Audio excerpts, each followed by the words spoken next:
Hello again, everyone. Welcome back to Adventures in Arcane Space. Once again, I'm your Dungeon Master, All Dragon, and the players are...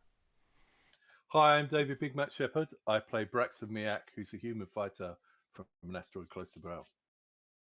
Hi, I'm Cozy. I play Darrakar, a Minotaur fighter from Brawl. Hi everyone, I'm Dakami-sama and I play Solas Ebha, who's Half-Elven Cleric Mage of Anghammarand. Hi, I'm Diamond Worm, and I play Lankas Skipzaggle, an Illusionist thief tinker gnome from Kryn.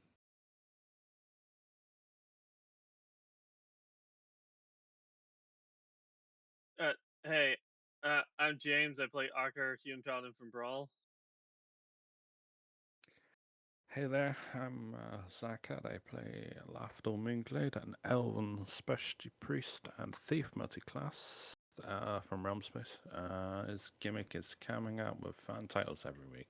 His current title is the Treacherous Tunnel Tracker, because this could be very treacherous for Lafdul if he ends up stalking something. Well, it depends how things go, I don't know. It could all be very treacherous.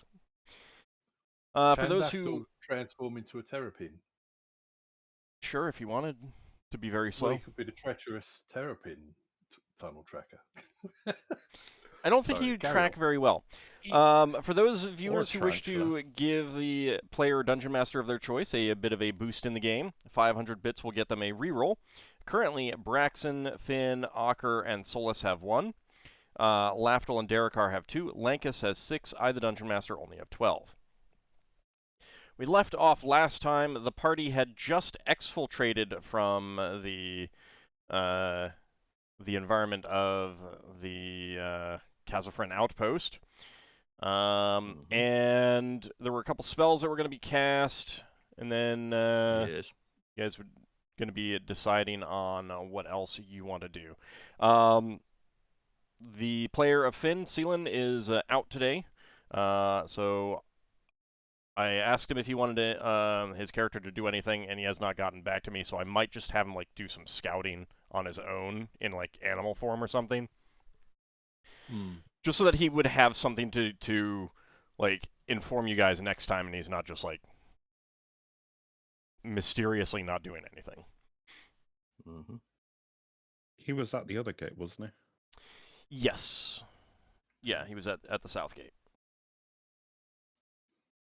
Okay, so a patrol has left relatively recently, so the patrol is still in the area-ish.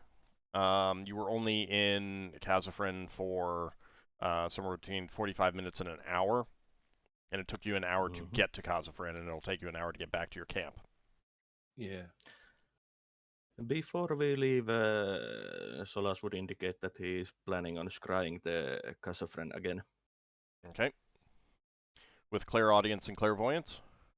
Yes, and a tongue spell and detect magic. Okay. You want to do this? Well, I guess you would be doing this. I'm planning on scrying the fancy building in the Kotoa Island that I couldn't get into. Okay. Trying to see if I could find out their leadership and what they are doing. Alright, give me just a second. This is the area where I was going to set up a Whisperboard, wasn't it? Up the road or something? Yeah, let's see. Yeah, you're going to put a Whisper Ward on the north. Finn will put one on the south. I had that written down. Okay, so, from your scouting, you know that the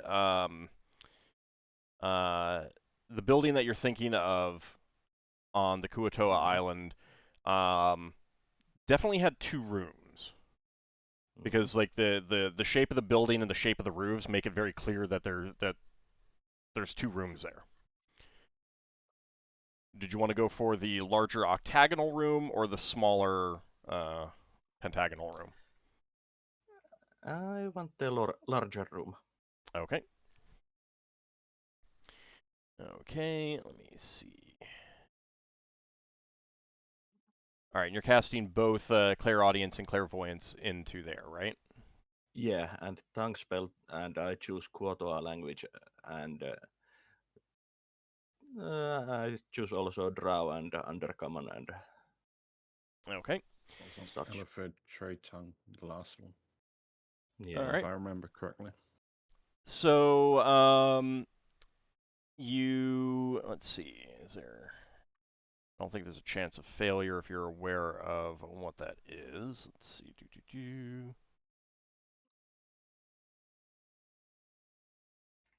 Familiar or obvious, yeah. So it's obvious that there is a room there.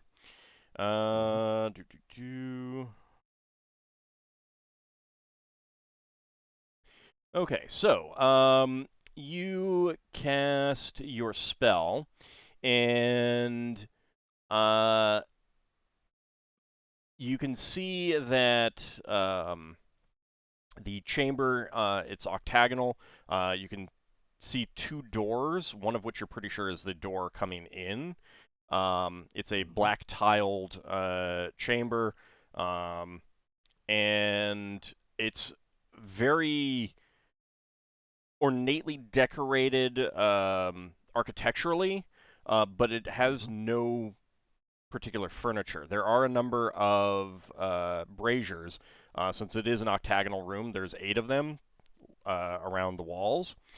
2 of them have been knocked over, and you can see what knocked them over, because there are a number of large carrion crawlers in this room. Oh.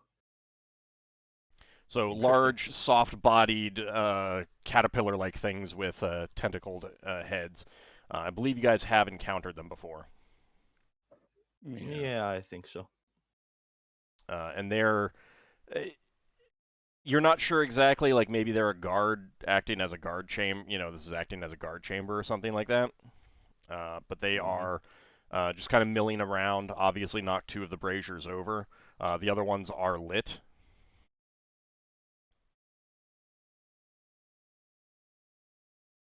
Obviously, there is no one in here talking at the moment. Okay. Well, if there is nobody in there except the carrion crawlers, then I will end the spell. Okay. Actually, so a couple more, little bit more information to give you. Each of the walls does have carved niches in the walls, and inside of them are piled with skulls and decapitated heads from a variety of Underdark races. So kind of like a trophy selection.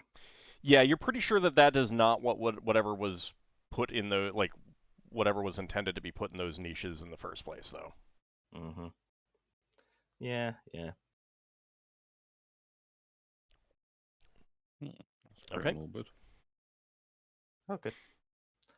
I will inform the party about that there's some lovely carrion crawlers here. Okay. Let's see. Lem is still out searching, so you might need to wait for her to get back to you before you make your way back to your camp, unless there was something else that you guys wanted to do. There was nothing magical in the room. No. Okay. I have 3 more castings or spell components for 3 more Clairaudience castings, but no more since it's pretty expensive spell component for Clairaudience. What is it? 100 gold piece horn. Yeah, small horn. Okay, so... Manufactured or found? I mean, if you can find a 100 gold piece horn, you can use one.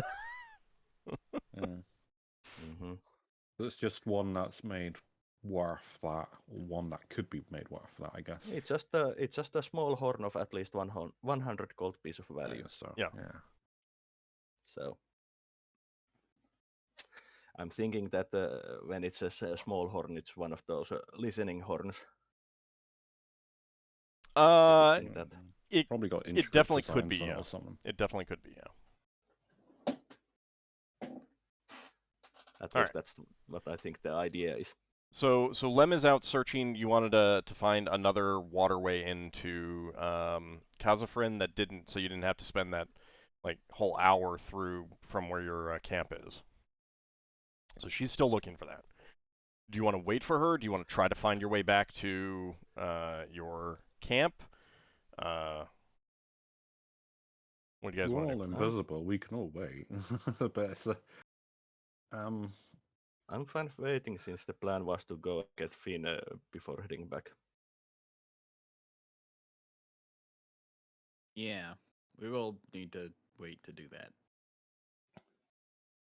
Yeah, I mean, I'm not sure exactly where Braxon is related to the others, but he will be waiting because the other people are coming back through. You were watching the north exit. Yeah. So Yeah. did they go in through the north exit or the southern exit? North exit. Okay. Yeah. Fair enough. So they're basically all back with you now. Oh, they're back with us. Yep. Oh, okay. All right Yeah. then. So what do you want to do now? Do you want to go meet up with Finn, or have you We've got got to wait something for else to Lem. do? Lem, okay. Yeah. We can. Well, we can, but it'd be a bit awkward. He wouldn't know to look for us or go back to camp. He'd be Yeah. wandering fair enough.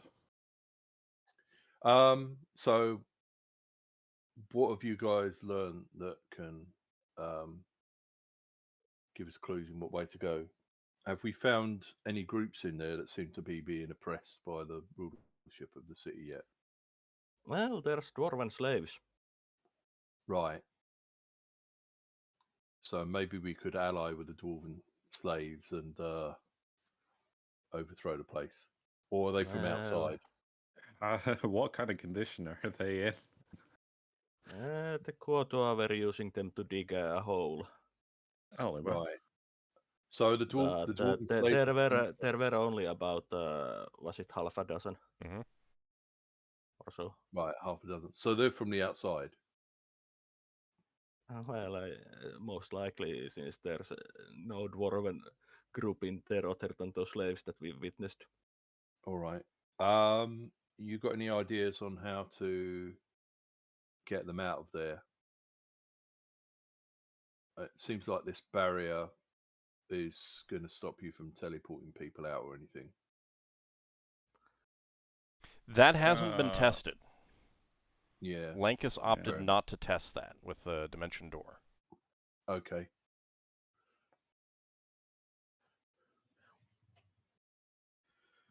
He drank deeply from Look, tomorrow's cup. I did one thing really risky. I didn't want to do another. Well, here's a stupid question for you people that have been in there, which probably all will need to answer. This barrier is a sphere, yes? It seems to be, but they only saw it Right. from like one position, one Fair point enough. on it. So the inside of the cave, is the inside of the cave in such a shape that it's all inside the sphere, or is there anywhere in this cave that's outside the sphere? That I would mean, take. if it's a perfectly carved sphere, then Well, the cavern is not. The cavern is natural, for the most part. Yeah. All right, so there's going to be gaps. The exact position, like it would take a lot of scouting because this would be a very big sphere. Okay. It would take Fair a enough. lot of scouting to figure out the exact shape.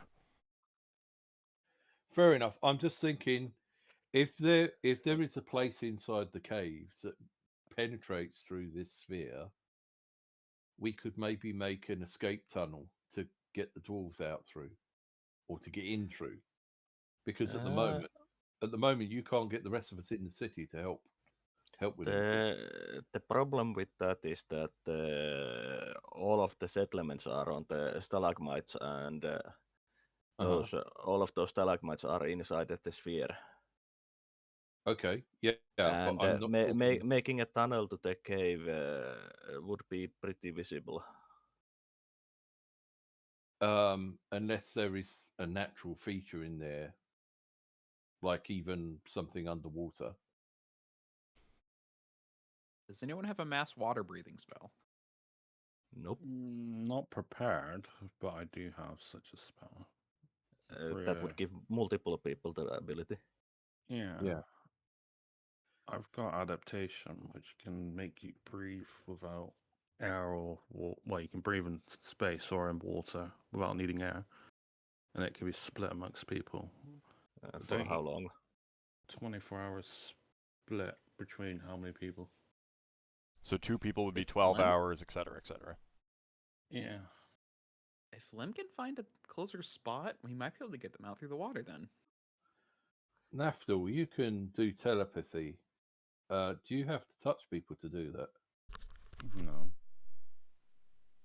Well, what if you were to... I could lend you my ring if necessary. What if you were to go in there at some point and talk to one of these slaves and say that we're working for dwarves outside and we're trying to find a way to rescue them, and ask them for some information?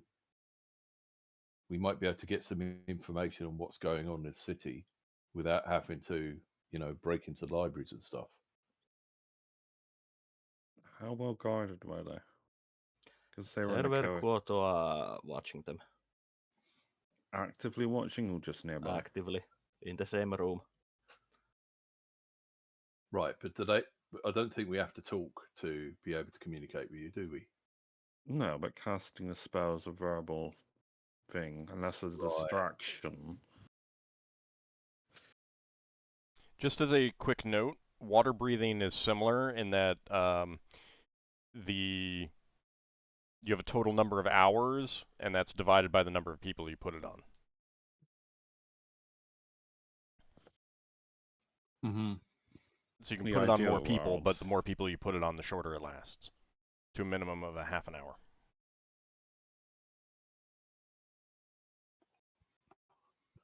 Okay, so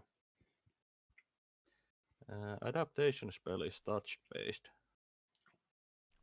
Mm. So you would have to be close to them when you cast.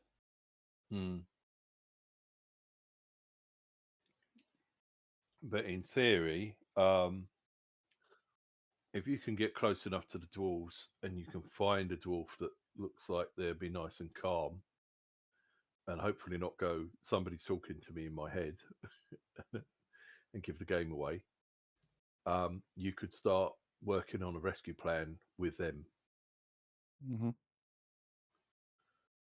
They might also know more about what's going on around here.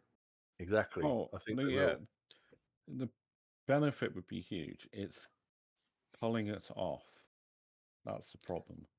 Also do note that once we rescued them, the whole town will most likely go into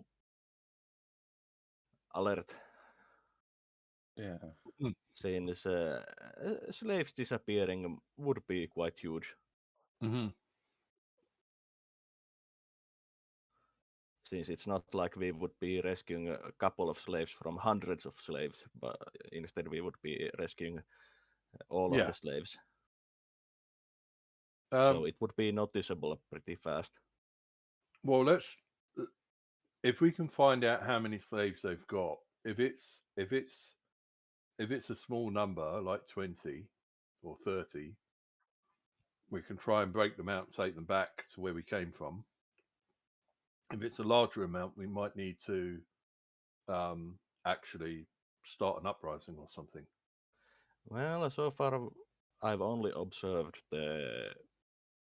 how many old it was? About half a dozen. Yes. Figuring out where they're being put to task would be good. Well, they were in one of the Kuotoa buildings digging a hole. So, you No, can that also doesn't. go on. Yeah, I was only going to comment that that isn't necessarily where they're being kept. That's just where they're working. Yeah. Well, there really wasn't that many other places where they would be kept in the Kuotoa Island. So, Since there was only 3 buildings, one was a barracks that were inhabited by the Kuotoa mostly, and then there was the big building with the. What I found out having carrion crawlers as guards in the other room. so They don't I've got another necess- question about your magic. Who's You said that casting a spell to create telepathy might give you away because of the sound, Mhm. but you can also make spells, and not just you, but there's more than one of you that can make spells that make silence. If someone was to make silence midway between you and someone you want to cast telepathy on, would you be able to cast telepathy through the silence so that people can't hear you casting the spell, and but you can still cast a spell? So Isn't real fast. telepathy a vocal spell? So real fast. The only spells that cannot pass through a silence in that regard are spells where the verbal component includes a command. So like command, the spell command, where the verbal component is you telling them what you want them to do. That cannot pass through a silence because they have to be able to hear it. Right.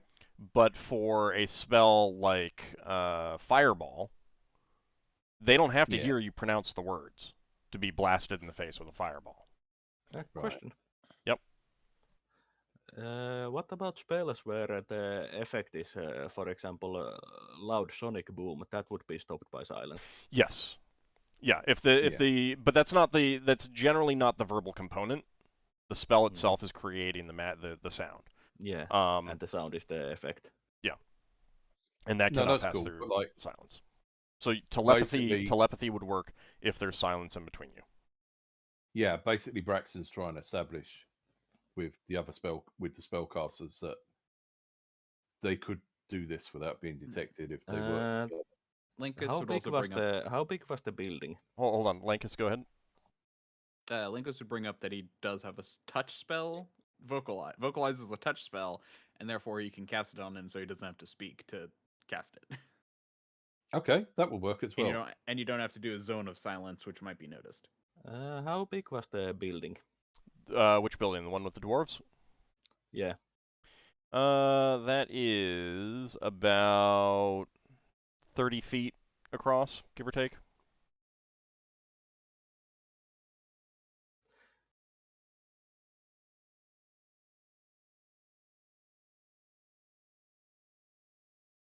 So not very big. Not a huge building, no. Well, I think we have the beginnings of a plan here. Yeah, no, it is. Obviously, the downside with silence is you if we end up using silence, is you can't just make a creature suddenly silent in a manner of speaking because that just sends them to alert straight away. Oh yeah, Also- no, that's what I meant. Silence between you and the other person, but not including them. Yeah, But if Lankas can do this vocalize thing, yeah, the vocalize would be the better way. yeah, generally. then that's ideal.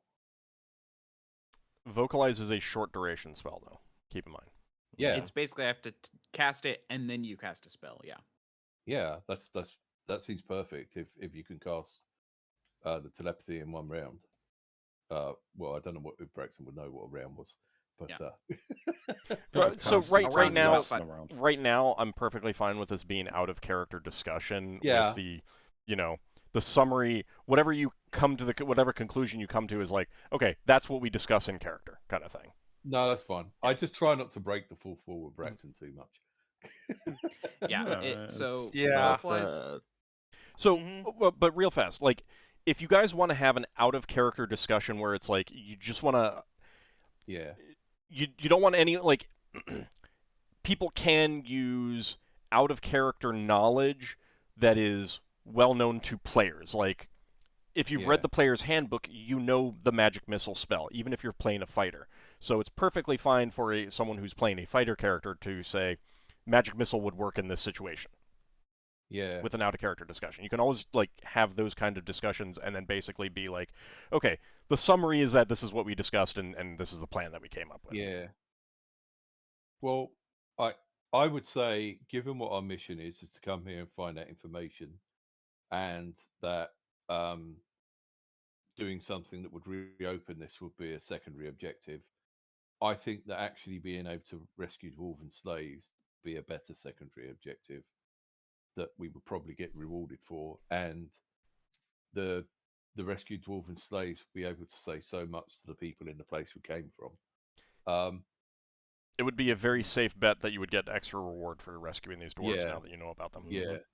So the question is it just them, or are there more people? If there's lots and lots and lots of slaves, then we probably need to organize an uprising, which means we have to figure out how to get the rest of us in, and start freeing slaves and arming them.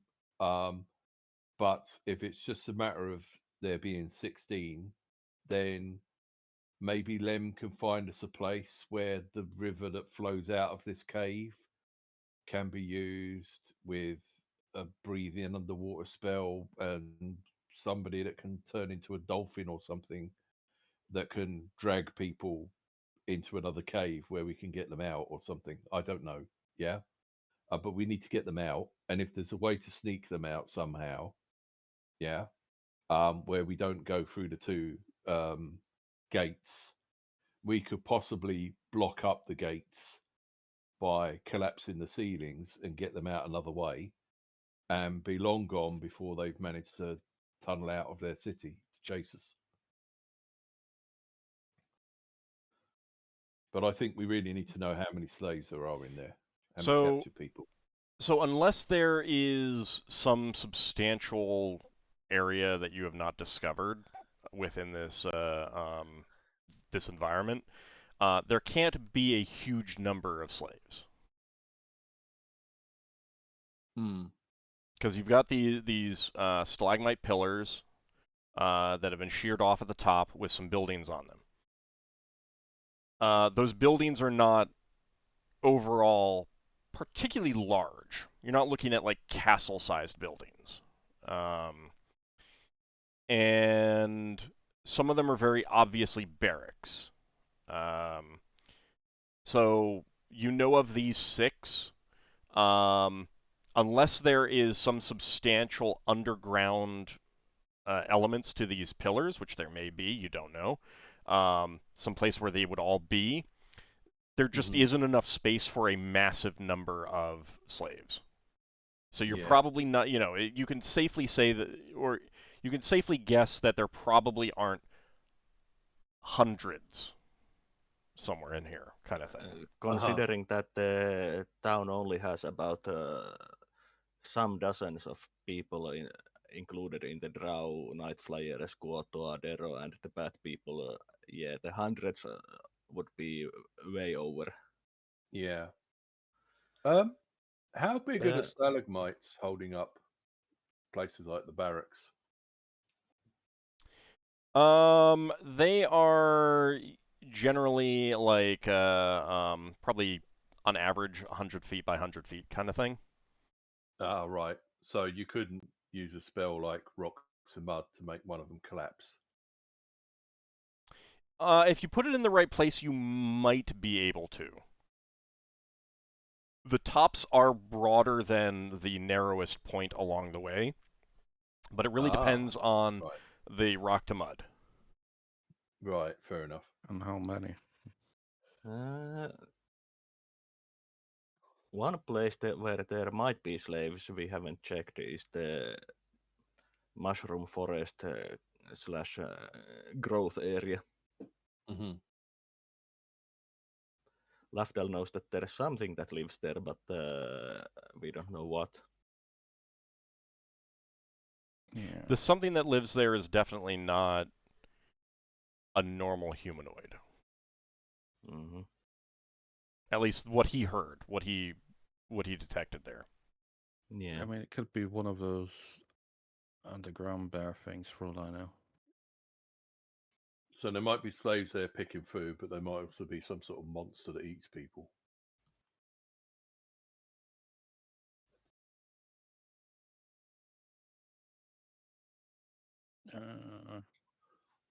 Well, I guess someone will have to do a recon of that place, and we'll have to get to talk to the dwarves. So that's going to be another day, isn't it?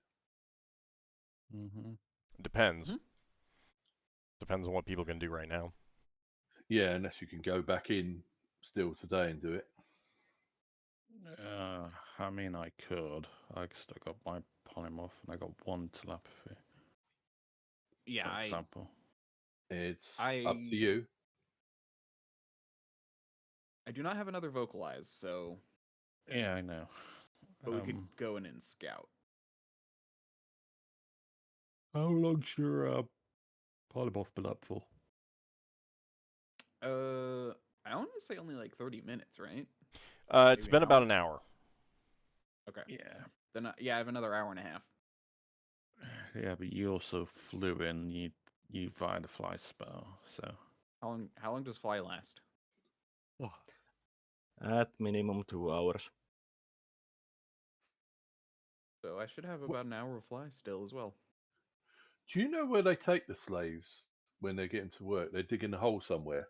They are digging a hole in a building, and that they most likely are kept in that building. So is that on top of the stalagmites? Yes, Right. it's on the Kuotoa stalagmite. And is that one of the ones that looks small enough that we could possibly collapse it? What I mean is, like, any of them could theoretically be collapsed with the proper application of rock to mud spells. What I'm thinking is if we can temporarily make the dwarves disappear, not necessarily become invisible, and we can destroy the work site where they're digging a hole, it might look like the holes collapsed and killed them all. I think.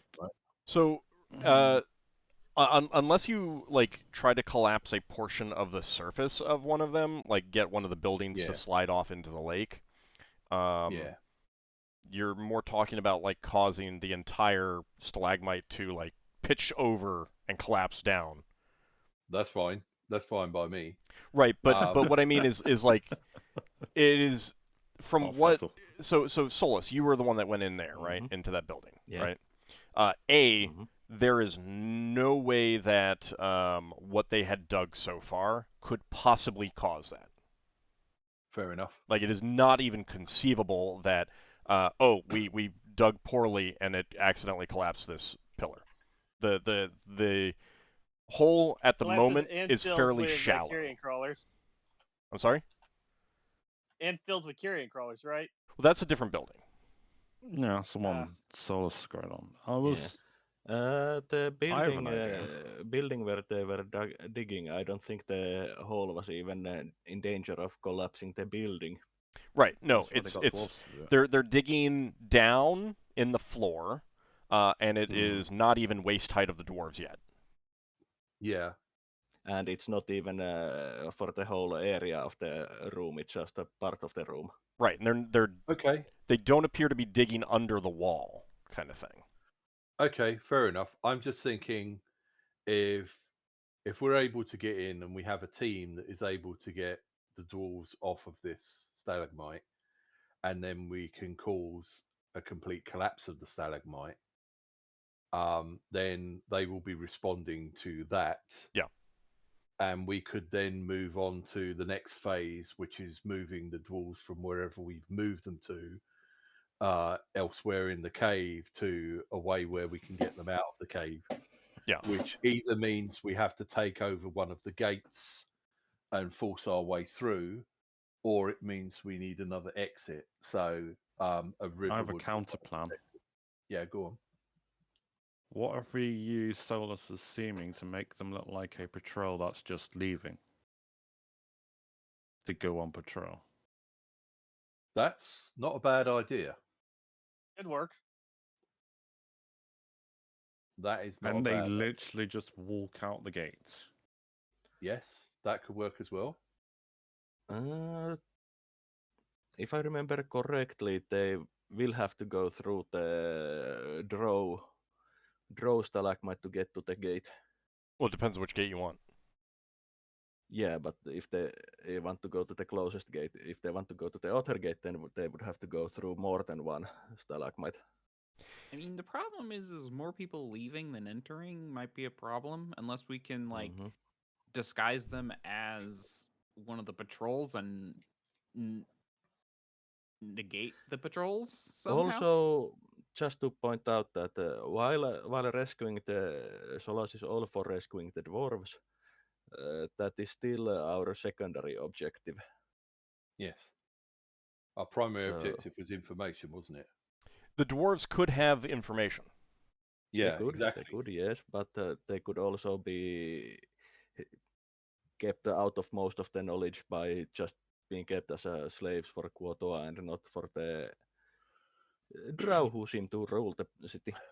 Yeah, well, that's true. That's why we need to do telepathy on. We need to pick a good one to do telepathy on. I wonder if there are any like natural hazards nearby, like some kind of like.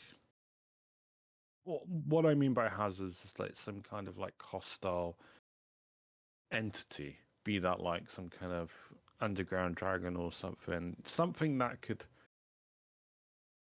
act as like an outside influence against them.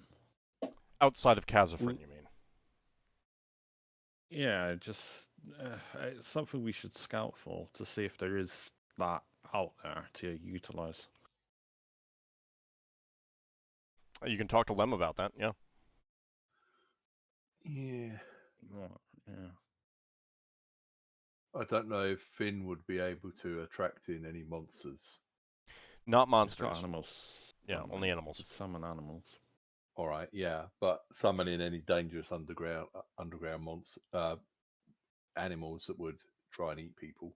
Most of the dangerous underground things are monsters, not animals, unfortunately. Fair And enough. you wouldn't be keen on sending them to their death. Yeah, Most animals would not survive very well against an armed guard. fair enough. I'm still wondering if we can get the dwarves out by any means necessary. We can collapse the passages leading to the north gate and the south gate. They've done such a good job of making it hard for people to get in and out of this cave that they'll have to dig their way out. And I don't know how long it would take for them to tunnel their way out if we cause a roof collapse, but that's time for us to move. Yeah. And obviously we'll have to talk to Lem, but we just need to get to one of these places where Lem can take us through a secret way where we get somewhere else, and then they can't chase us anymore. The nearest one that she knows about is 9 days away. It's the one that you arrived at. Right, fair enough. But if we can collapse the roof, we can collapse the roof more than once. Yeah. Maybe. Collapsing a roof would be always a great risk, since none of us is knowledgeable enough in how to make it safely. Well, Is safety even important? there's two of you that got some rudimentary. Safety is extremely important when we are in underground, where Maybe for them, not for us. It might cause a chain reaction of unintended consequences. That's true, For example, we collapsed the cave and Okay, hold on.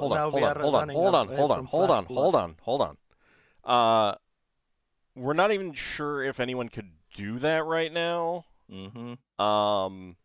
Just off the top of my head, I'd be thinking that, like, my thought process is the earthquake spell, which unless someone has it on the scroll, I know no one currently has access to. So Oh, I thought Yeah. someone had blocks of mud and we could just That make a ceiling fall down. well, Turn it back to rock. this place is too large for a ceiling collapse from rock to mud. Even a bunch of them. Fair enough. You could certainly do Fair some enough. damage with rock to mud, but you're not talking about a ceiling collapse. Okay. Well, I thought at least we could do that in front of the actual gates. That would be something that you might be able to do is cause the tunnels to Khazafren to collapse. Yeah. Yeah, and I'm thinking we could only do that on choke points, but we might be able to close off choke points. And then if they're chasing us, it's a matter of can we get to the next choke point before they catch us up? Yeah. And then if we can collapse a choke point, they have to break through the choke point before they can chase us again, you know? Yeah. So then it will be 9 days of and these dwarves might not be in a good condition. So we might have to put some of them on the tree steed or something, you know. So, you know, we need to assess the situation before we go with it. Yeah. But I think it's the making of a plan. And if they do have the information, I think we're good to go with that. Rescue, information, block the doors up, job done. Job's done. I mean, and if you do manage to rescue them, and they don't have the information that you want, you can still work on getting the information from this place in another way. Yeah. Yeah, the problem is that once we rescue them, the likelihood that this place is in a high alert is very high. Yeah. Yeah. Well, that's why I was wondering if we could manufacture a disaster. Not unless we want to take their places as slaves. No, I mean manufacture a disaster so that everybody thinks that one of these things has collapsed. Oh yeah, and I know. everybody's dead. If people think they're dead, then they won't be looking for them. That's definitely something to keep in mind. You can make an illusion of them all falling into the water. Yeah. Or something. That is actually a lot more doable. And, you know, just unfortunately, they fell in the water. There's no recovering them. Well, Do we know if we there's don't any know Would that sort of yet. they even want to? The Do we know if Koa there's... Sorry, carry shows on. signs of fishing, meaning there is a potential that they can Oh yeah, they get into the water and out.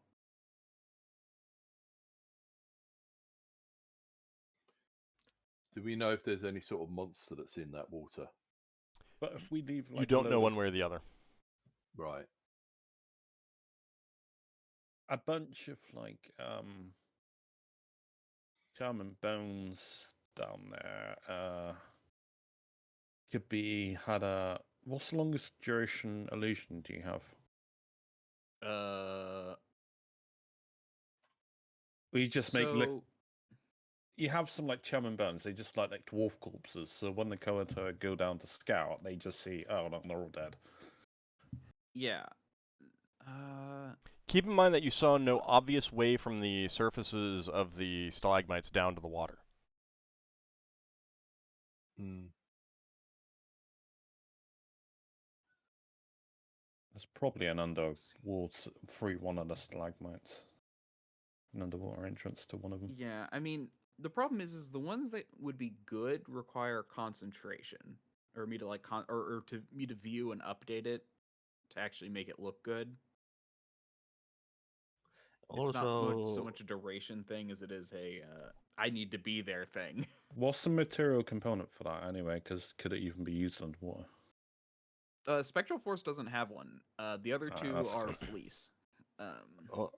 Also, do remember that there's plenty of intelligent creatures in underground that might look, oh no, our slaves died. Oh well, that's dinner tonight. Yeah. we know the Darrow eat people, so. Yeah, but if it's underwater, it's going to be the Koatoa that do it. It's whether or not they would eat the dwarves. I think that Koatoa might be something that eat other people. All right, so mention... let me focus on something like that you can do right now. Because number one, transmute Rock to Mud. There's a wizard and a priest version. I don't think Lankas is high enough level to cast that yet. Solas, do you have that spell? Not memorized, but do you have that spell? Do you know that spell? I don't think I've studied it. Okay, you don't think you have it in your Right. spell books? Yeah. Okay. I know. Alright. So that means Finn is, I believe, the only one who can cast it. Right now. I think I can cast a clerical version also. You shouldn't have access to elemental earth or water at 5th level. Was it 5th level? Yes, it's 5th level. Yeah, that one is. You'd only have Stone access to... flesh on a scroll. It's, Well, then no. that is something you could have fun with in a situation like this, of a sort. I don't know what the area of effect on that is, but definitely making part of the a stalagmite into flesh would cost some structural stability, shall we say? Yeah, but then you use that as the material component for your illusion, turning that into like charm or something underwater for your, dead dwarfs. Because But it's Souls flesh. would have to approve it since he wanted me to save it for him to learn later. So. So right now, I don't remember exactly how many Rock to Muds that Finn could cast anyway. But you'll have to wait for him to get back to the game to make that decision anyway. Yeah. I definitely think we could go back in and scout out the... Now that we know there's slaves, we definitely should take some time and look around for more of them. Yeah. Because the Kotoa might not be the only ones with slaves. In fact, they're almost certainly not. Alright, so who has time left to go back in? I do. I do as well. I have about an hour left. I could cast Polymorph and go in as well. But I would have to sneak through. You don't have an invisibility? Yeah, no, I got invisibility, but I don't float through the bars. Oh, right. I have to crawl through. Okay. Do you downside. want to do that right now? I mean, I could. No, I meant the three of you. I could go and check the mushroom forest. I can go in. Like, I don't want people to If you feel wanna- pressure. If they want to stay out, if you want to stay outside and guard, that's fine too. No, this is what we sign up for. So at the end of the day, yeah, no, I can cast polymorph and go back in. Okay. This time, I only this time have is... one telepathy though, so I guess we might save it for an opportunistic cast on a dwarf. Does everyone need to go back to today? Or should only one of us go and check? I mean, no one needs to go back in. I mean, seeing as how we have limited time, it might be better for all of us to kind of split up. In fact, we should probably dictate who's going to where. Yeah, I mean, you said that someone needs to check the mushroom place, right? Yeah. Lafdul can't be telepathically talking to slaves and checking the mushroom place. And plus, I can't be silent because I don't have magical flight. Yeah. I have physical locomotion flight, and the only thing that flies that well is an autonomy, and that makes, noise if you're close. I mean, if you got polymorph, you can also become a bird. Unless I make a pass or a wren or something. Or you could become an insect that flies. Yeah. It's still buzz. Yeah, but less noise. Be an owl. Okay, so be an Lankas owl. is willing to. Solas, yay or nay? Yeah, I'm willing. All right. Yeah. And Lafdul. I am. Okay. Willing, I guess. I mean, it's okay if you don't want to. No, I am willing. Think of my chainmail. I can store my chainmail in my pouch, right? Yeah, but also if you're polymorphing, then it melds into your body. No, but I'm thinking if I need to, rely on my natural talents. It handicaps my pickpocketing, for example, quite a bit. Yeah, it's up to you. I got my braces, so yeah, I will take off my chain and put on my braces. Okay. And reactivate my regular visibility, and then cast polymorph. Okay. Good luck. Braxon says I'll stay here and keep an eye out for patrols coming in and out. You're keeping your ring, right? Do you need it? No. You can have it if you need it. No. As a question to all three of us, do any of us think we might make use of it? I might be able to hear something. Well, we know Lafdul's going near things. Where are you going where there's going to be people? I'm planning on going to the Drow Island again to check inside the buildings. Yeah, you can borrow the ring, it's fine. Okay. Braxon will give Solas his ring of languages. Oh. That's going to be visible, though, because it's not currently... Oh, true. If you polymorph... No, well... You got polymorph, right? Yeah, that's the... It blends in. Still work if you're polymorphed. You would need to change shape again, but again, it's just a ring. Like, it might be noticed, but you can also keep your hand inside your cloak or something like that. Mm-hmm. In my pocket.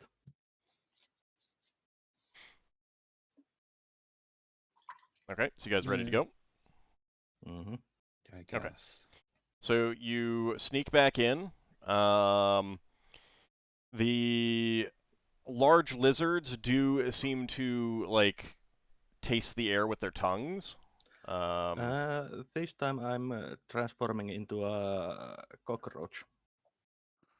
Okay. I'm using the spell Fly to Fly. Okay. Yeah, I'm not. And Lankas? I do. Mouse. Okay. And Lafdul?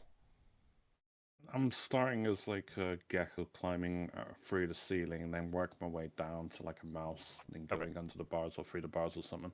Okay. But if I can stay as like a gecko and cling to like the rock walling, then I'll try and climb through the top part of the gate, the portcullis. So the first gate part, the portcullis, you can easily get through at the top. The door on the other side, you do need to go into the bottom. It's the door. Yeah, Right. it's a portcullis on one side and a door on the other. Alright, then I'll have to go down as like a snake or a mouse or something. So go I mean, you can climb down, and geckos are pretty flat. You might be able to get under there. I'll check. I'll try as a gecko. Yeah. Yeah. Okay, so the lizards are definitely beginning to notice the frequent passage of you guys. Yeah, that's why I changed what I am. Yeah, so just keep that in mind. But you do get through. We'll start with you, Lankas. You're going to go over to the mushroom forest? Yes. Okay. So that's, again, to remind you, it's basically off this island here, where Grosh is, up this way. Yep. Okay. And there's a large variety of mushrooms there of all sorts. What are you going to do in that area? I'm basically looking to see if they're using dwarves as slave labor. Okay. We just haven't looked over here yet, so. Okay. So you want to like get down amongst the mushrooms to look around. Yes. Okay. There are no dwarves in that area. There are some Darrow outside, but once you get into the mushroom forest, you notice moving around beneath these very large mushrooms are kind of insectoid creatures, big bipedal insectoid creatures with kind of vulture-like beaks, and their forelimbs end in claws. And they seem to be not exactly tending to them, but they're definitely moving the soil around quite a bit. And you're a mouse, right? Yes. Okay. You can definitely smell manure. Mm-hmm. Downside of polymorphing and your sense of smell increases.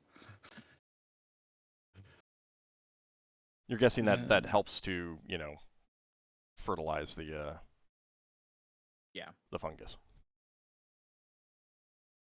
That's a really gross Okay. way of camouflaging a scent. Mm. Yeah. Well,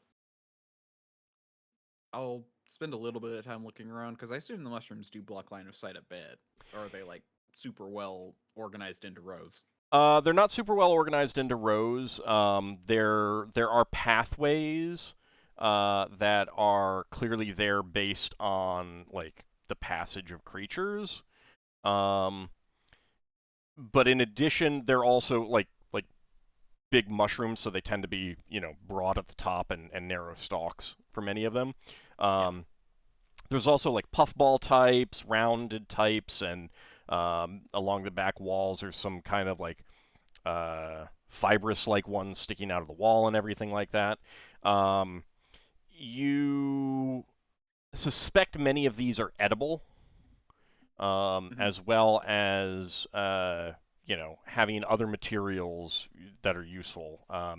Some of them look like they would be very soft if harvested and kind of like processed. So you suspect that like some of this is being used for bedding in other places of the outpost. Like flax when you soften it up and black it. More like the you can like shear off sections of it, and it would be like kind of like cloth, or at least some like bedding or something like that. I mean, you also have cotton, which is a plant, Yeah. So. Yeah, Well, fungus underground is different, but so you kind of watch that for a bit, and you notice that there are female Darrow coming in occasionally to harvest some of the various things. So while you're doing that, Solas. So there were two Drow islands. Which one did you want to go to? I'm going to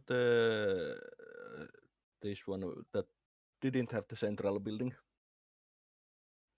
Okay, so the one represented by Lamelia? Lem. Okay. All right, so there are 4 buildings there. You fly over there. What do you want to do? I will try to see if there's buildings that I could sneak under the door. Okay. And check under the door if there's anything in there. All right, give me an intelligence check at half your score. Okay.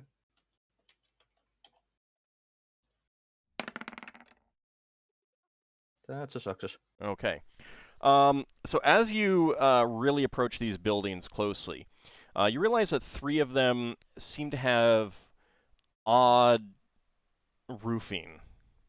Doesn't seem like stone. And then you see one of them move slightly. And you realize that on the roof. that the roofing, you're not sure exactly what it is, but there's actually creatures like laying on the roof. Do you want to continue getting close?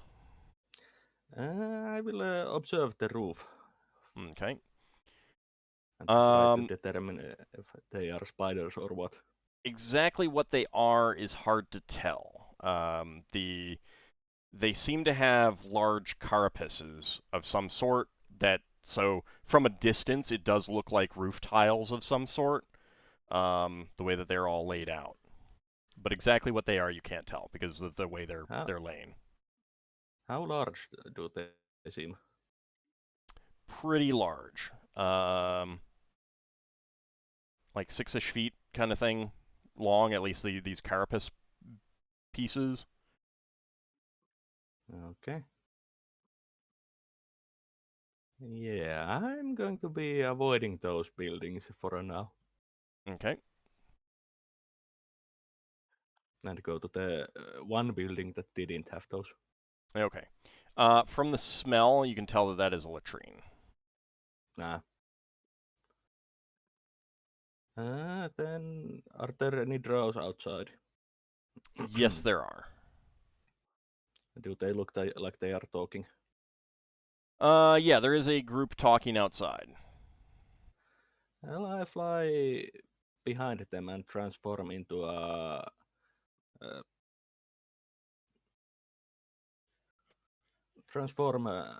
while keeping the ring hidden. Okay. And try to listen. Okay. Let's see. Basically, hover near them. Okay.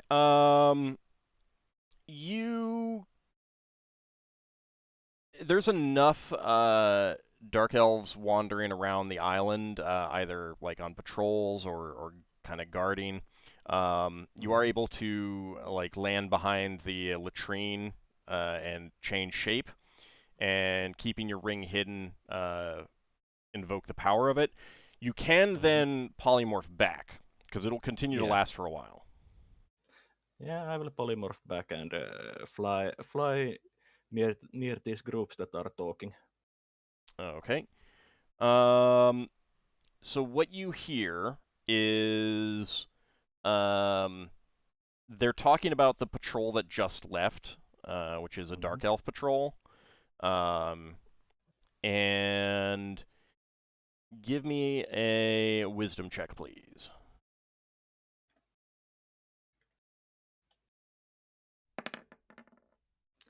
That's a bit over. Yep. 2 points over. Okay.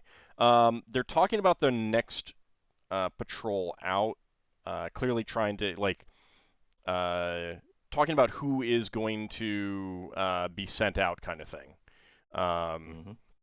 So you're not, the names don't mean anything to you, but it's obviously like, you know, hey, has so-and-so been out recently? All right, they should be on the patrol, that kind of thing. Yeah. And you pick up that it's a couple days away at least. Like, they're obviously not talking about a patrol that's coming up later, like within the next 12 hours or even tomorrow. Yeah. And you definitely get the impression that there's a rotation going on.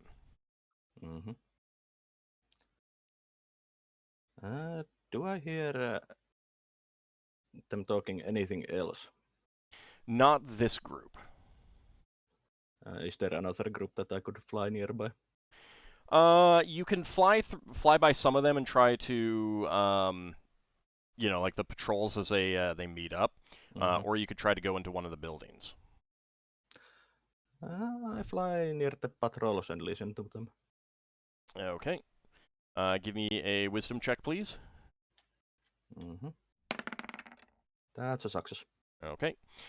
So you listen into some of these quick conversations, and one thing that you do pick up is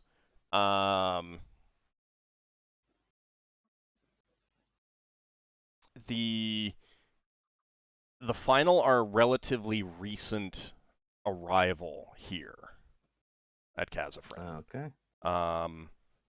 Exactly how recent, it's hard to say, but within probably the last 6 months is from the way it's being talked about. That's what you're guessing.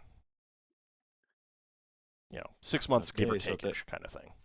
So the final haven't been here long. Right. Do I get what's their mood towards the final group that arrived? It's a bit of like. Actually, go ahead and roll a wisdom check for me. See if you can pick up their state. Okay, yeah. So there, it's what you're detecting is definitely an element of like their kin but lesser. Okay. They definitely, like, you can tell that they like them better than probably the other races on the in Khazafrin. Mm-hmm. But they're still not, like, full Dro. Yeah. They are like the second-class citizens. Yes and no. They clearly do not, like, they're clearly considered a separate entity, a separate group. Mm-hmm. So not second-class citizens because they're not citizens, kind of thing. Yeah, but same kind of mentality that if the Drow were the first class, the final would be second class and the rest would be lower than them. Yeah. That was what I mean. Yeah. Okay. Okay. While that is happening, Lafdul, what do you want to do? Just milling about around the Koatoa complex to see if the dwarves leave at any point. Okay. You can hear them working away with picks and shovels and stuff like that. Occasionally, one will come out with a Kuatoa guarding them to dump rock off the edge into the water.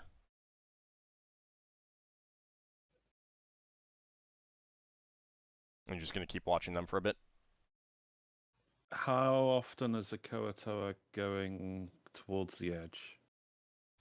Do they even go close enough towards the Kuatoa doesn't go near the edge. They're just like watching to make sure that the dwarf doesn't like try to make a run for it or something like that.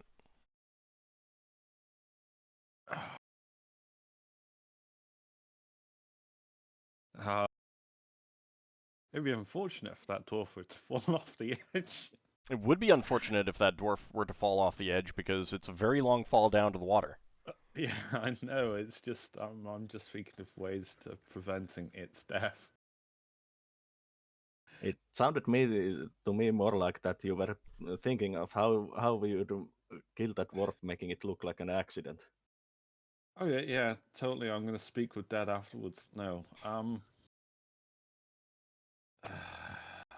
I've got oil slipperiness, and I was thinking about I could make the Koatoa potentially fall down and fall off the edge, and then I would have a very brief opportunity to cast telepathy. But the problem is, the dwarf's life would be in jeopardy because the Koatoa are just going to blame him. And the Kuatoa is just coming to watch to make sure the dwarf isn't running away. I mean, if the dwarf falls off into the water far below, like, there's a good chance that the dwarf would just break his neck hitting the water. Kind of thing. It's that far. I mean, isn't it over 100 feet drop? Hard to say for sure. Probably not quite 100 feet. It's pretty far. Mm-hmm. I'm just looking at my items. Okay, while you do that, let's go back to Lankas. After observing the in the mushroom forest, we'll say 15 minutes has passed. What do you want to do? At this point, I think I'm just gonna like spend. I'm gonna go to the Finnel Island, the Night Flyers. Final Island, okay. And yeah, and see if I can't see any slaves or anything over there. Yep. Okay. Do you want to try to enter any of the buildings, or are you just going to observe from the outside?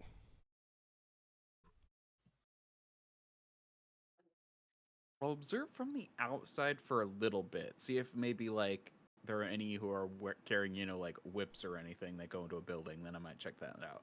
Okay, so you'll observe that for about 15 minutes. You don't see any obvious signs of prisoners or slaves or anything like that. No one carrying whips or manacles or anything like that.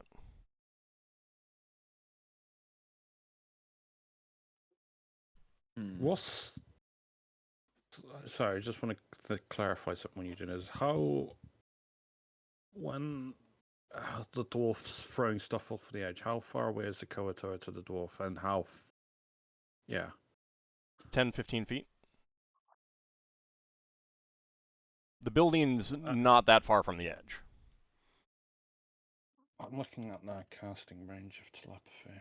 You get saving throw if I were to cast on him. Because he wouldn't be willing. 30 yards. I can cast it from 90 feet away. And I can cast it as somatic and variable. I can cast it as an autonomy. Okay. All right, we'll come back to you in a second. Yeah. We'll come back to you in a second. So Lankas, you observe for about 15 minutes. Yeah, after seeing nothing major, I'll just peek inside a door. Yeah, and just see if I see anything. Okay. So we'll come back to that in a second. Solas. Mm-hmm. You want to, did you want to peek into a building? I will take a risk and peek into a building despite having some concerns about the creatures on the roof. Okay. So I will try to sneak under the door. All right, so there's the smallest building is definitely a latrine. And then each building is rectangular and of progressive size. So you have the smallest being the latrine, then next smallest, then not quite largest, and then the largest. What do you want to try to sneak into? I will start from the smallest, not latrine. Okay. All right. So, and you're in a cockroach form, right? Yeah. Okay. So you can easily get under the door there. There is a brazier, and there are some stone beds with moss and fungus bedding on top. And this is pretty clearly a barracks, but given the size of the building, you'd probably guess that these are like officer barracks. Not the leader barracks, but the officer barracks. Yeah. Yeah, I would think the leaders are in the stalagmite that is in the represented by the three-steed. Okay, I would then peek under the middle-sized building. Okay. There are only 4 beds in here. It's a much larger room. Next to one of the beds is a small table with a statue that is definitely representing a dark elven god of some sort. So these would have at least one cleric inside, at least seems like. And this seems more like officer quarters because there's only the 4 beds. It's pretty spacious, all things considered. Yeah. And you see, let me double check something.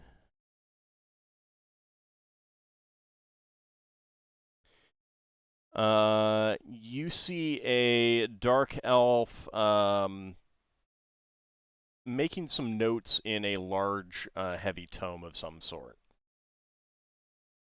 bound with metal covers. Okay, what does the drow look like? Like what kind of clothing they have? He has let's see.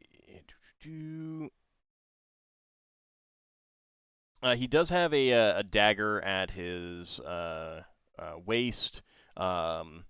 He's wearing clothes. You think it might be over some sort of armor underneath it. It's hard to tell.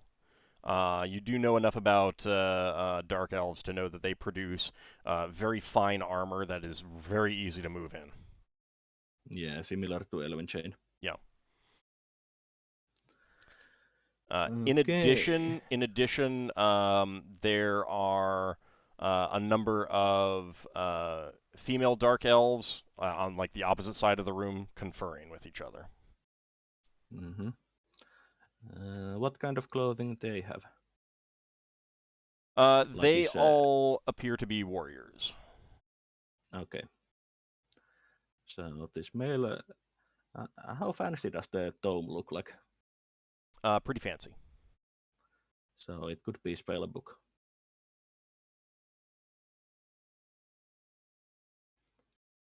Okay.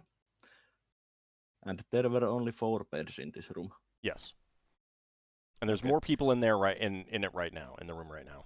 Mm-hmm. Yeah. Yeah.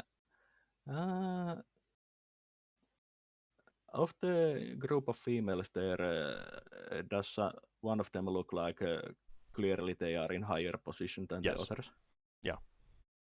Okay, so I would basically think that that's one of the commanders and the other 2 are some age of her. Or the others are age of her or something like that.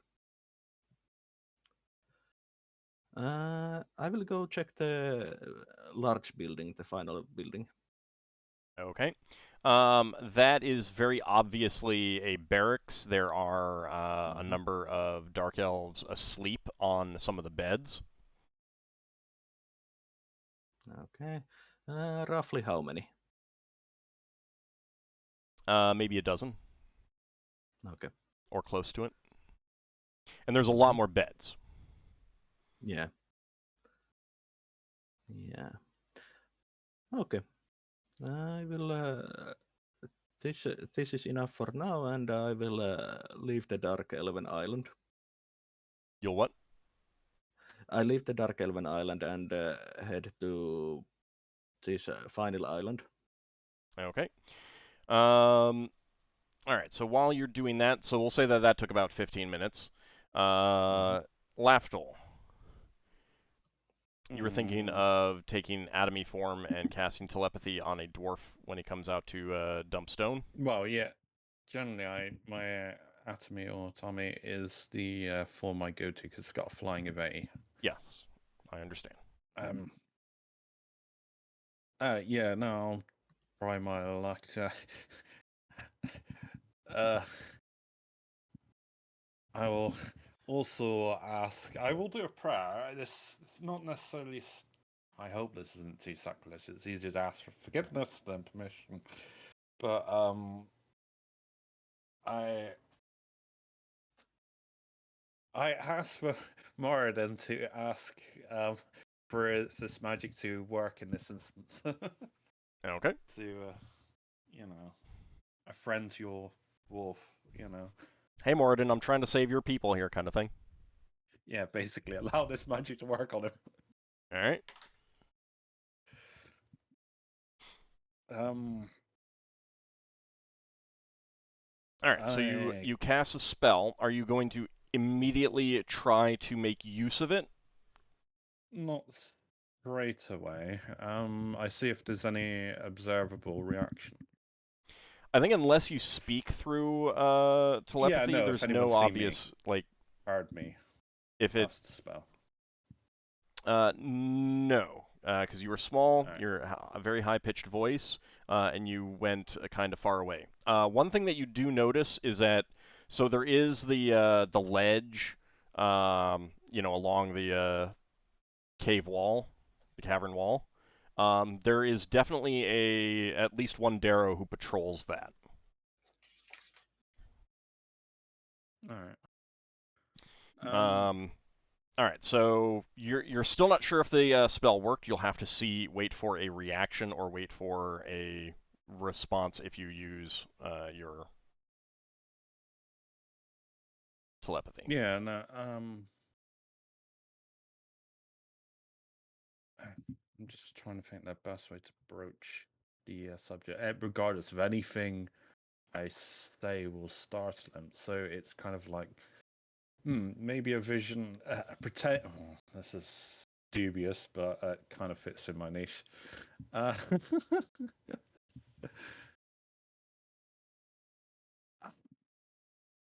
don't know what you're getting at. Yeah, no, I'm trying to impersonate like a god in a manner of speaking, like how they would talk to someone, but Gods don't talk to people.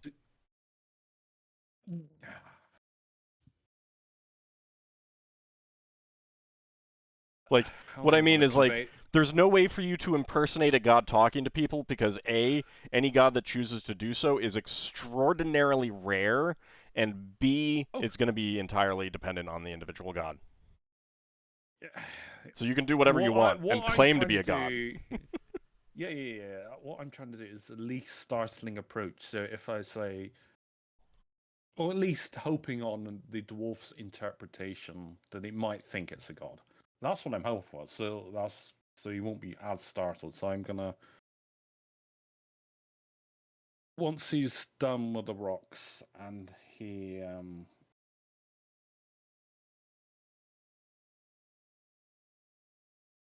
once he's done with the rocks and he starts to head back in, I'll say,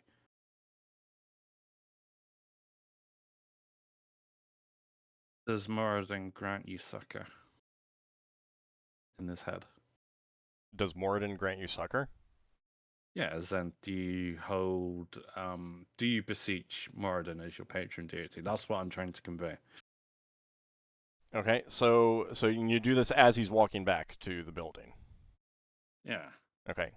So he'll get startled, but yes, and he very obviously does. He kind of gives a bit of a leap and like looks around and says, "Can you speak Dwarven?" Yeah. Okay. He says, "In Dwarven." It's quite far away. Like... What was that? And he starts looking around. The Kuotoa also gets alerted and says in very broken Dwarvish, "What wrong?" I say nothing else for the moment. And the dwarf says, I don't know. I thought I heard something. It must have been my imagination." And he goes back in to get back to work.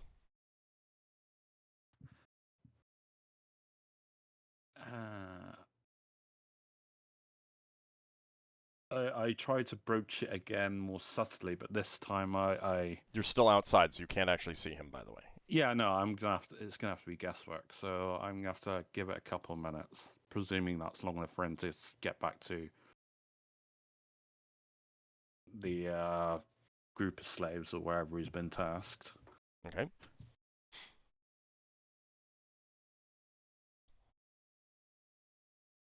And what are you going to say? I will try to do the equivalent of clear my throat in his head. You can't do that. There's no like. All right. Other I'm like. trying to think of a. That's not really strictly communication. No, I was just trying to think of a. All right.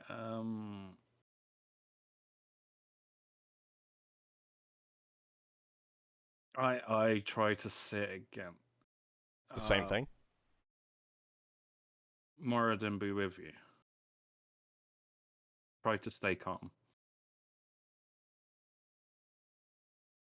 I say try. You know, it is just luck. Okay. Be not afraid. You say that, you don't get a like. You're not in there, so you don't know what happened. Yeah.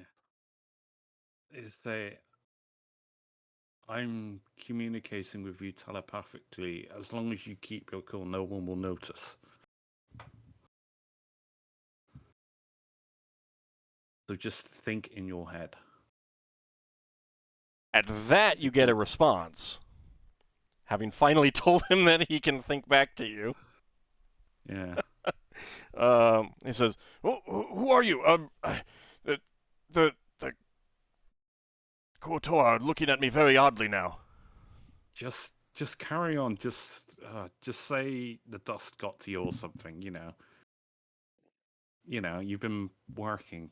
You know, find an excuse. You know. All right. Just say you just need to clear your throat. Who are you? Where are you? What are you? I'm a friend. We've been tasked from not Kazif. Oh, what's the name of that? Krelazar. Kralazar, to figure out why the trains have been disappearing, and we've partially resolved that, but then we were also tasked to figure out why attacks were coming from this place. And, well, I found you, so now I'm communicating with you. I'm a spy, you could say. So you get some basic information from him in response to that. He is from that nation. He and his compatriots. Right. So I mean, like, you're gonna just try to get some information out of him, and you like he has not heard anything about these trains going missing. He's been gone that long. All right, I'll try to reassure him by naming a few people. Does any of these names mean anything to you? You know. So he, his name is Durkoth.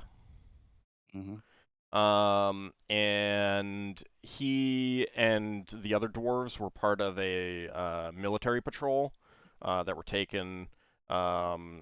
He's not exactly sure how long ago.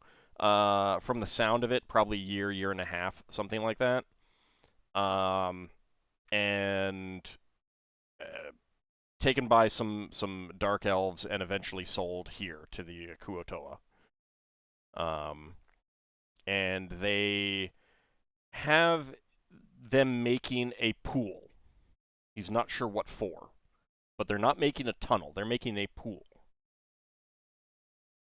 I can only guess for their own breeding purposes or something.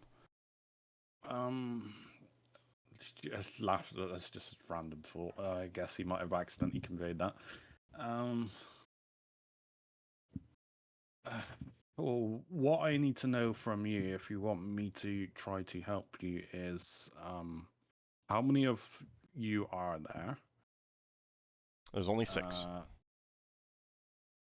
Are you the only people that are slaves here? They're the only ones that he knows of. If one faction were to fight another faction because they don't like another faction, who would you hedge your bets? If I were to cause one faction to fight another to give a distraction, who would you hedge your bets on? Are you asking who would be the most likely to fight, or who would be the most likely to win?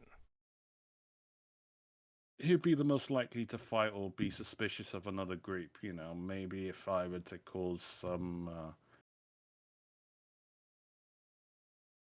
infighting, as it were. So the Drow would be the most likely to win any conflict. From his perspective, they seem to be the strongest. If the Darrow hold on. From the point of view of from his point of view, the ones that everyone seems to hate the most are the Bat people. He doesn't know exactly what they are called. He has not encountered them before. Final. No, not the final. The Bat people. Yeah. All right. They're the most disliked. He says that they do occasionally like raid the other groups, except for the Dark Elves. Oh, okay. All right. I'm trying to think. What do I want to know from this person? Where are you kept? In that room. All the time, or? Yeah, they sleep there. All right. I tried to get a rundown of like numbers, how often they come back and forth. So are there any they really only come out of that room to eat and to dump off rocks from their excavation. So you specifically are prisoners of the Kuotoa? Yeah. All right. Are there any other entrances than the 2 entrances that we have found into this complex, either through underwater or you know, He doesn't know anything the about the ceiling. water except that the Kuo-toa believe there is something large in the water that they do appear to propitiate. They throw sacrifices into the water occasionally. Nothing, no that's dwarves yet. eating, yeah. No dwarves yet. Nah. Mostly it's just like a portion of their meals. But there is something that they... You can play off their superstitions if you want. Yes, I mean, that is something you could do. But basically, they believe there is something big in the water that is a religious manifestation of their deity or something like that. That's just like what he's picked up. He knows just a few words in Kuo-toa now, kind of thing. He does say that there is a cavern of some sort up near the ceiling on the southern wall. They've seen it. They don't know anything about it. It's not an easy thing to access. Or right now I'm flying, so I could investigate that. Which I will actually go in that direction while I'm talking telepathically. Okay.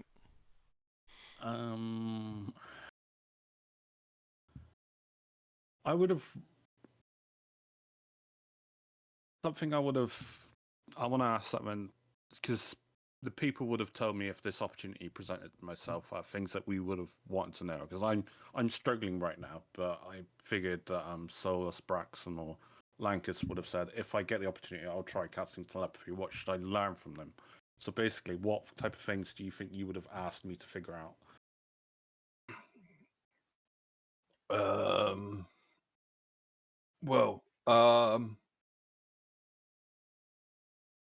You've already asked about the factions in there. You've already asked about where they were patrolling. Do you know where they come from? Do they come from a different civilization? They came from Krelazar. Yeah. So it's the same dwarves we're working for. Yeah, but they've basically been missing for a year and a half, somewhere in there. Yeah. No, that's okay.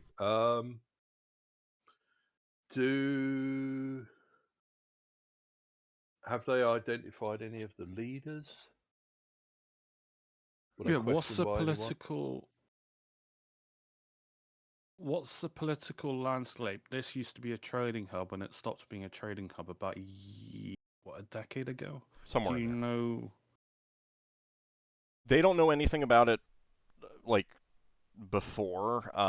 They do know, like, there used to be a lizard man type creature, some sort of reptilian race that lived on this first island where the final are now. And there was some conflict, and they got either killed off or pushed out. They're not sure. They just, like, there was some fighting, and then they were gone. And the final moved in some months back. Was that a recent thing? Sometime after. That was while you were a slave? Yes. So they were not eliminated by the final, but basically there was an empty location, and the final were able to make use of that. There is he knows that there's something going on, like the Kuo-toa. He's been able to overhear a little bit about some deal with there's been some deal with the Darrow and the final. They don't know. He doesn't know any details of it. Just heard that they've been talking about something. The Kuo-toa are kind of like suspicious of them, think that they might be plotting against them. One thing Braxon would have asked you, in case you've forgotten, is if we break them out, we'll be having to flee. How fit is he and his companions? Is there anyone that will have trouble moving? What's your physical They're condition, in decent shape. They're not in great shape. They're in decent shape. They're given enough food to survive. not like bare minimum, Work. but not as much as they'd like, and they are worked hard. Okay. One thing that Solas would have asked inquiry would be about the name we learned from the Dero's books. The contact he had within here.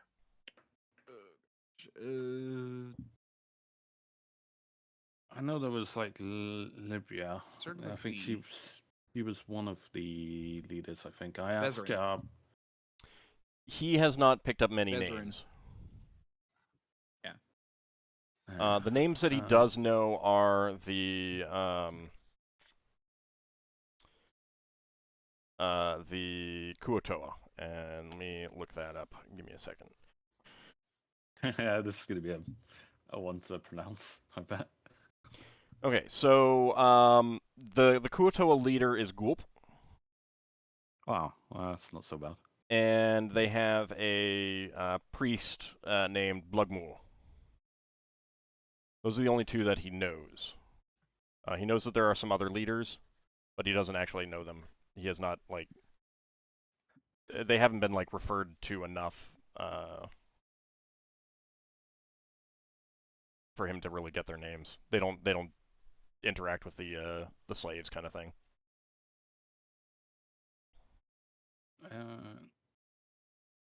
How long has it been so far? 10 minutes? 15? How long does your telepathy last? 28 minutes. Okay, you probably have about 5 minutes left. I'll convey here to him. I have about 5 minutes on my spell before it wear off. I will... If you can surreptitiously communicate to your brethren, I may cast telepathy on one of them when another opportunity presents themselves. Try to reassure them and not to panic. Mm-hmm. Ask if he's the leader of the group or if there's someone else he should talk to. It doesn't matter. I'll have to cast it on whoever is out on the day. Yeah, and he tells you that all of the, like, they're all just soldiers. Their leaders were killed in the ambush that got them captured, kind of thing. So yeah, there's no, like, whoever is, you know, like, any of them can take over leadership at the moment, given their shape and everything. Maybe ask him if he knows if there's a place where there's weapons stored nearby, so that we can arm them if we break them out. He does not. He does not know. Fair enough. Like a specific armory type thing, he doesn't know anything about that. I will ask him, how would the Koato react if one of you were to disappear? Not well. How would would you be killed, or would you just be tortured, or... He has no idea. He has no idea how they'd react. That has not happened. It like, he would basically be like, it depends entirely on the circumstances. When they disappeared, how they disappeared, what other things happen around when they disappear. He said potentially when someone throws out rocks, there could be a small creature for you to pick up off the ground and put in your pockets. Obviously, communication would be established first for that person, so they would know that to look for something that's invisible on the floor. Okay, they don't have... So we could have a more lengthy They don't have pockets, they another have just day. rags right now. Yeah, well, they can just stuff something down their rag somewhere. Okay. Gross. Oh, well. Hide me in their beard, if they got a beard. You know what I mean. Yeah. Hide me about... I get it, yes, I get it. Your person. Just to remind Lafdul that depending on the small creature, you can just sneak in. Yeah, I know, but the idea is to not startle them and have like a a subtle conversation when they're all asleep or something. I mean, You know, if they're if you're invisible, and they're not looking for you, and they don't like stumble over you, you can't startle them. Yeah. But he'll pass that on. All right. He'll tell the other Is there anything the other dwarves all this in Gnomish, he says. the Koatoa don't speak Gnomish? He doesn't think they do. They don't speak Dwarven very well. That's good to know. It's more of a fingers crossed situation. Is there anything that I will ask? Is there anything you think I could do for you in the next day that is not so ambitious, shall we say? He can't think of anything. I mean, you're giving him a lot of hope that they might get rescued, but like, yeah. For one thing, it's like they've been here long, however long. Another day isn't going to matter, kind of thing. He can't think of anything that you might do because he also doesn't know how many you are and what exactly your capabilities are. Yeah, no, I will. Yeah, there's also a limitation of the more he knows, the more he could be tortured out. Yeah, you don't need to tell him certain stuff. Yeah, that's why I'm not conveying that. Well, I say my magic's probably going to end any minute. I'll see what's about this cave, but you've given us something to work for. Hopefully we can work to your mutual escape. Okay. We will try. Okay. And so you're flying up to this cave mouth that he mentioned? I'm going to see if I can locate it, yeah. Okay. Yeah, so it is on the southern... So basically, like think of it as being down here kind of thing. Yeah, that's above the spider gate, isn't it? No, the spider... that gate is over here. Oh. Essentially. So it's very high up. The reason none of you noticed it before is because none of you specifically said that you were looking up in that area or looking for that kind of thing. It is very shadowed. Now that you know to look for it, you can see it. And you're going to fly up there? I'm going to fly up there, get close to it, but hang on, I'm going to cast another spell when I'm in the area. I'm just looking at my spells that I can cast without material components. I'm pretty I'll sure just change back and plummet down. It's fine. Yeah. I can level it. No. Well, how long does it take you to fall? Well, you've got to rebalance yourself and stuff. Aster must have his holy symbol. Alright, not that spell. What about Mindbreed? It would at least let me know if there's intelligent creatures in the area. Alright, somatic and variable. I will cast Mindbreed. Okay. Let's see. There's a duration of around a level, so 9 rounds. Basically, I want to know if there's at least any obvious intelligent. So as you fly up towards it, you can definitely smell kind of an acrid smell in the air. And let me see what is the area of effect? How far away can you detect things with that? 5 yards of level, 45 yards, or 100.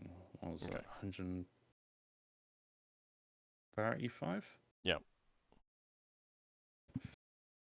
Feet. Okay. I'm not going in there, but I'm casing out the joint, as it were. Because I don't know if there's spider webs that I just can't see, etc., etc. That's why I was thinking about casting text snares and bits, but I need to change form to do that. Okay, I'm just checking to see what it gets out of you.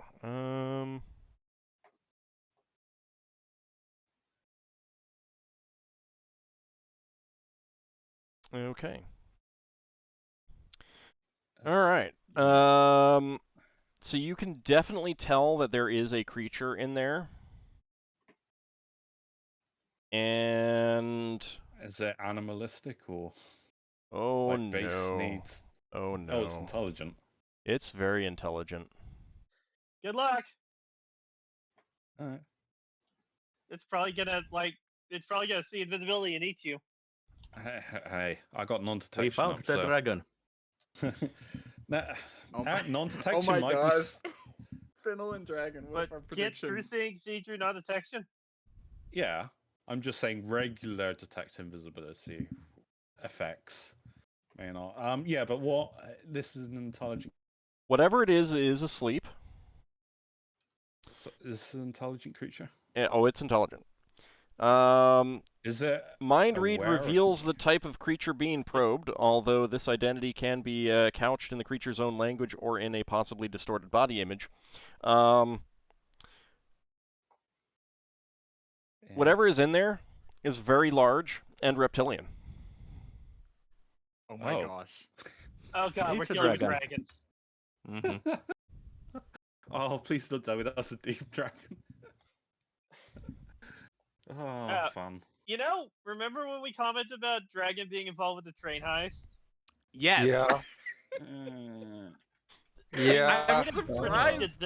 I'm surprised I'm surprised Possibly. we got anywhere near with one of our first speculative guesses. I don't know, but remember, you thought that the red lady was a red dragon, and it turned out she was Lamia. So, you know. Mm-hmm. There had to be a dragon somewhere. Isn't that right, Ald Dragon? Can I try to gauge how far away that creature is from the entrance of this place by moving further away until I can no longer get the surface thoughts or detect a mind? Let's see. Give me a second. So I'm trying to gauge how far in this creature is. You have to get pretty close to the entrance before you can detect it. Alright, so it's not at the immediate entrance. Why is Lafdul always getting involved with dragons? You love it. Uh, I certainly love to see it. Look, there's a reason this game isn't called Dungeons. Yeah. Is there any signs of, like, remains on the entrance? Not at the entranceway. You'd have to go in further, and it is... oh, no, I am not going in. I figured.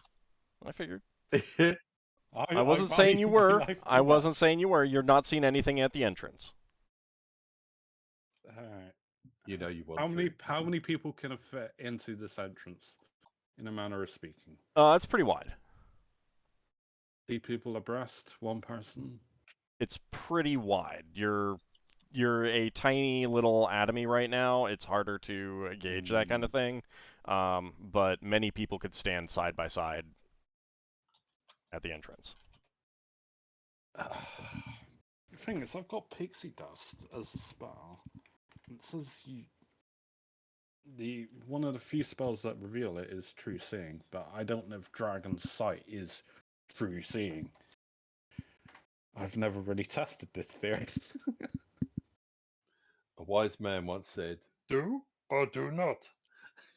Yeah. Another wise man has said, "You don't know." Yeah. I wish I didn't type. Do or do not. There is no try. Yeah. Oh no, my god's all for you only live once, so, or in your case, several times. I expect more of you.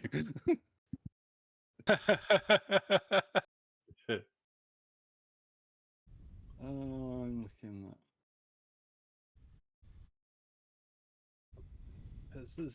I am not revealed by normal detect magic, even magical means.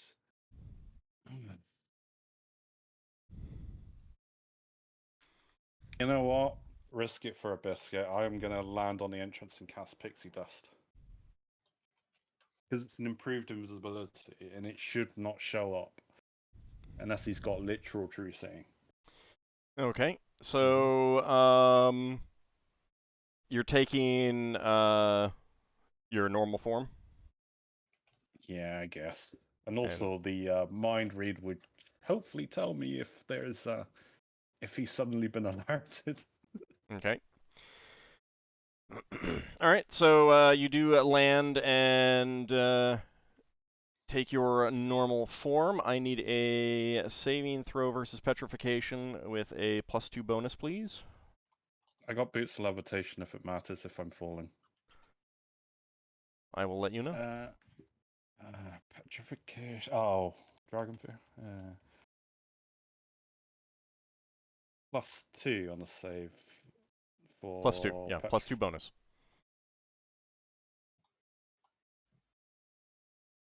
Mind affecting? No. Actually, yeah, it is fear. So yes. +6. Alright,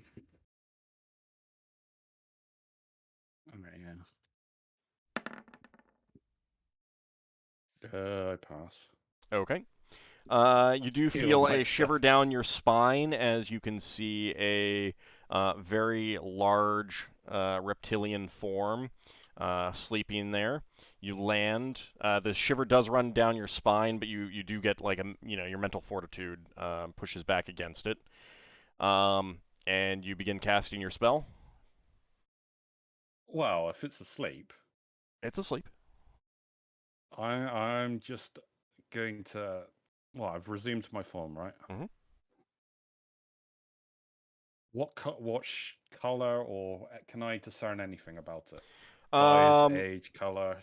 Gene? It's hard to tell because it's dark and you're basically using infravision right now. Yeah, so I can't even. Can't tell its color. But it's asleep. It shouldn't wake up from a sudden. No, I'd be like a glowing beacon up in the sky for some reason. So you've landed, resumed your form. What are you doing? Hurry up. I'm just looking at the moment. I will cast Pix. Yeah, sure, I will. It is definitely stirring. I'm casting Pixie Dust. Oh, damn it. Okay. And then I'm going to try and take an Atomy form. I might have to flee, but I'll at least hopefully be invisible. All right. Verbal somatic material components for that? Yeah. What are the casting time of 1 round? Okay. What are the material components? My Pixie Dust that the Sealy Dart that I've got to cover myself in. I just sprinkle it up in the air. Okay. That's gonna make it sneeze. So you do feel the magic of the pixie dust take over, envelop yourself, and you sense yourself going invisible. And this great creature does unwind itself from its kind of curled up position that it was sleeping in. You see it inhale deeply. And then it looks right at you and says, I wave. Who are you? I spilled the blood of a Lafdul. Oh, yeah. An inquisitive one. That's who. How did you get here? I have means. Not every day I find a dragon. Abort. No, every dragon's evil. I mean, how did you get into my domain? Well, I found this little passageway. I was told to. You were these. Are you aware of Kazafran down below? Of course I am. You are far you from home, little one. Oh, I'm many spheres away from this place. You're not the first dragon I've encountered. I have, I've met a stellar dragon. I've met a couple of radiant dragons. I don't know if you know what they are. Name dropping dragons. But will I be know. the last? And then he opens up wide, and a blast of gas comes pouring out of his mouth and filling up the entrance to the cave. And I need a saving throw versus breath weapon, please. Can I tumble? Are you trying to, like, throw yourself off the back? Like, tumble backwards out of the cave mouth? I guess I could. Yeah, because I can always, like, polymorph while I'm falling, in a manner of speaking. Might just... Because I assume it's going to be a while before I am going to back off. And Okay. back flip out, in a manner of speaking. Give me a saving throw versus breath weapon. I will give you... Well, first give me a tumbling check. Tumbling check. Okay. Success. Saving throw versus breath weapon with a +2 bonus for that success.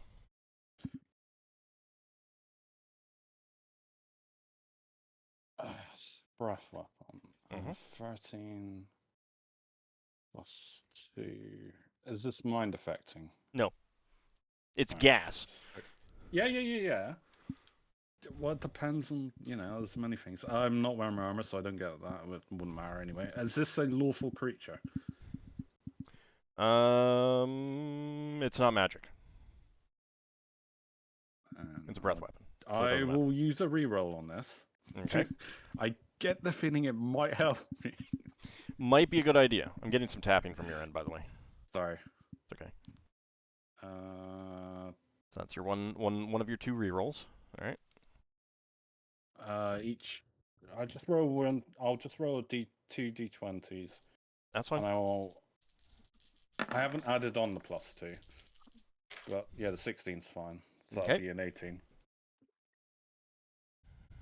All right, give me a second. After always dances with dragons, what are you guys on about? The Lafdul dragon. I'm being marked in the other chat.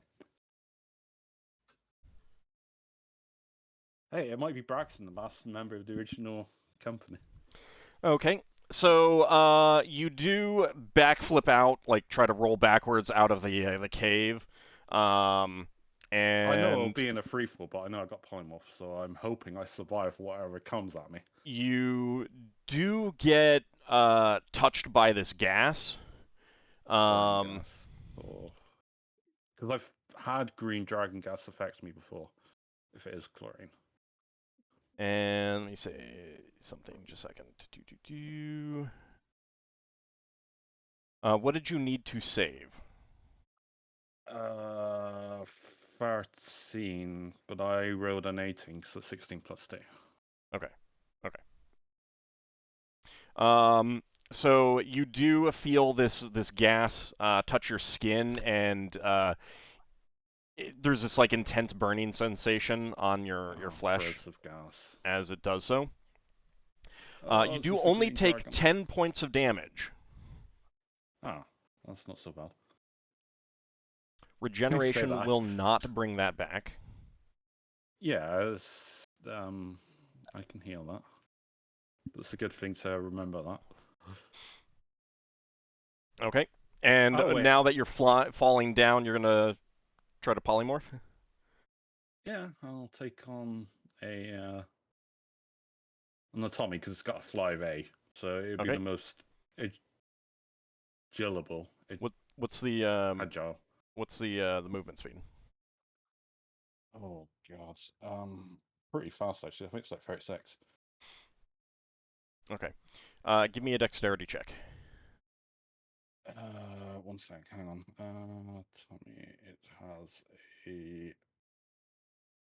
Where is it? I'm looking at the wrong thing. Flight of 24, flight A. Okay. Dexterity check, please. I'll just do a regular check. Yeah. Okay. Lafdul's quite acrobatic. That's true. That's true. You do manage to get your polymorph shape change, shape changed just in time. So like you fall and like just like skim right above the surface. Give me an intelligence check at half your score, please.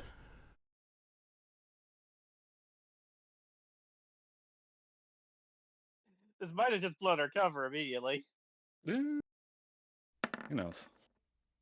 Half my score also fail. Okay. All right. I will say mentally to myself, maybe Aravan will hear this. I'm like, why is it always dragons? Always dragons. Again, it's like the game is dragons- named Dungeons and Dragons. I don't know. It's also like our DM is a dragon. So, you do manage to pull yourself up like right as you're skimming the surface of the lake. Yeah. I'm trying to go up as fast as I can as well because I know there was saying the dwarf was saying there was something that Kyoto were venerating potentially down there, so I don't want to be down there. When you say corrosive, was that corrosive or was it burning like steam? It's corrosive. So I have a theory about what they're worshiping, and if I'm right, then what it is like 10 times worse than a dragon. So, oh God, wait. Are you looking over your shoulder back up as well? Oh no, I'm flying up away from the water's edge.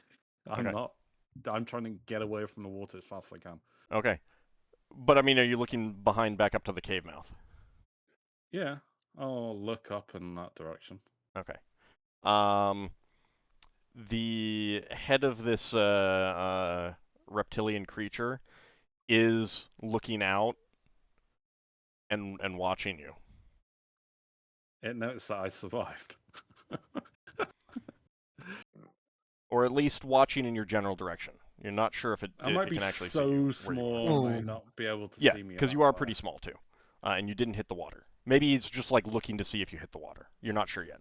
But what comes of that is going to have to wait until after our break. Oh. So for those watching on YouTube, we'll be back with the next part of the game. For those watching on Twitch, don't go anywhere because we'll be back in about 10 minutes. Good time to stretch your legs, get something to eat or drink. And we will see you shortly, everyone. See you soon. Yeah, see you in a few. See you soon.